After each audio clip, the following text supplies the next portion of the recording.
राज्याच्या डोक्यावर असलेल्या कर्जाच्या मुद्द्यावरून नेमकं काय घडतंय, विरोधक त्या संदर्भात नेमकी काय प्रतिक्रिया देतात, काय आरोप करतायत जाणून घेऊया। कर्ज काढून दिवाळी करण्याचा सरकारचा कारभार, 9 लाख कोटींचं कर्ज राज्य सरकारवर कसं फेडणार, उद्धव ठाकरेंचा सवाल। तर कर्जबाजारीपणा संपवण्यावर लक्ष देणं गरजेचं। नागरिकांची सरकारचा जो काय कारभार आहे तो कर्ज काढून दिवाळी करण्याचा आहे। याचं कारण की आता जवळपास 9 लाख कोटी म्हणजे 9वरती किती शून्य हे मोजायला सुद्धा फार अवघड आहे। हे कसं फेडणार, कोण फेडणार, कधी फेडणार? कर्ज काढण्याचे निकष पाळून जनसेवा यात गैर काही नाही, राऊतांच्या टीकेवर आशिष शेलार यांची प्रतिक्रिया। राज्य चालवायला 24,000 कोटींचं कर्ज, राज्याची अवस्था नेपाळसारखी, राज्यावर 10 लाख कोटींहून अधिकच्या कर्जाचा डोंगर, संजय राऊतांचा आरोप।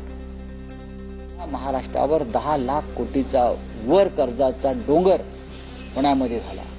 जे राज्य 24,000 कोटीचं कर्ज घेत आहे राज्य चालवायला, त्या राज्याची अवस्था ही मी म्हणे नेपाळसारखीच झालेली आहे। संजय राऊतांनी पत्राचाळीत घोटाळा करून हजारो लोकांना बेघर केलं, घोटाळे करून जेलमध्ये गेलेल्यांनी घोटाळ्यांवर बोलू नये, नवनाथ बन यांचा पलटवार।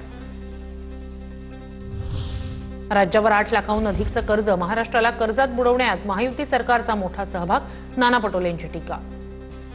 हे डबल इंजिनचं सरकार जे आहे, केंद्रातलं सरकार असो की राज्यातलं सरकार, विशेष करून महाराष्ट्रासारख्या राज्याला कर्जामध्ये डुबवण्यामध्ये महायुतीच्या सरकारचा मोठा सहभाग याच्यामध्ये आपल्याला पाहायला मिळते आहे। 50 लाख कोटींपेक्षा अधिकच्या जीडीपीमध्ये 9 लाख कोटींचं कर्ज असल्यास सेफ झोनमध्ये प्रकल्पांसाठी कर्ज काढणार, भाजप प्रवक्ते विश्वास पाठक यांच्याकडून स्पष्ट। माननीय देवेंद्रजी फडणवीस यांच्या नेतृत्वामध्ये 500 ट्रिलियनच्या वर म्हणजे 50 लाख कोटीच्या वर गेलेला आहे आणि त्या 50 लाख कोटीपैकी 9 लाख कोटी जर कर्ज असेल तर ते 20% कमी आहे, त्यामुळे आपण सेफ झोनमध्ये आहे।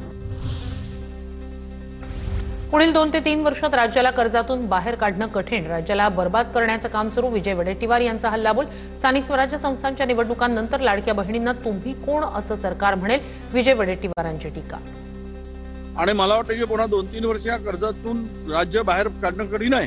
केंद्र सरकार दर वर्षाला कर्ज वाढवून परवानगी देत असतं। अरे कर्ज तर 25% नाही 50% काढाल, पण आपली कुवत आहे का?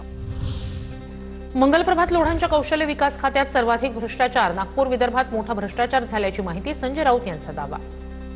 आज सगळ्यात जास्त भ्रष्टाचार मंगलप्रभात लोढा यांच्या कौशल्य विकास खात्यात होतोय, हे माहिती आहे का तुम्हाला? आणि सगळ्यात जास्त ओरबाडणं नागपूर आणि विदर्भात सुरू आहे। मराठवाड्यातील 1,25,000 लाडक्या बहिणींचा लाभ थांबवण्याची शिफारस, 65 वर्षावरील महिलांनी लाभ घेतला। एकाच कुटुंबातील एकापेक्षा अधिक महिला योजनेच्या लाभार्थी, अंगणवाडी सेविकांच्या सर्वेक्षणातून माहिती समोर।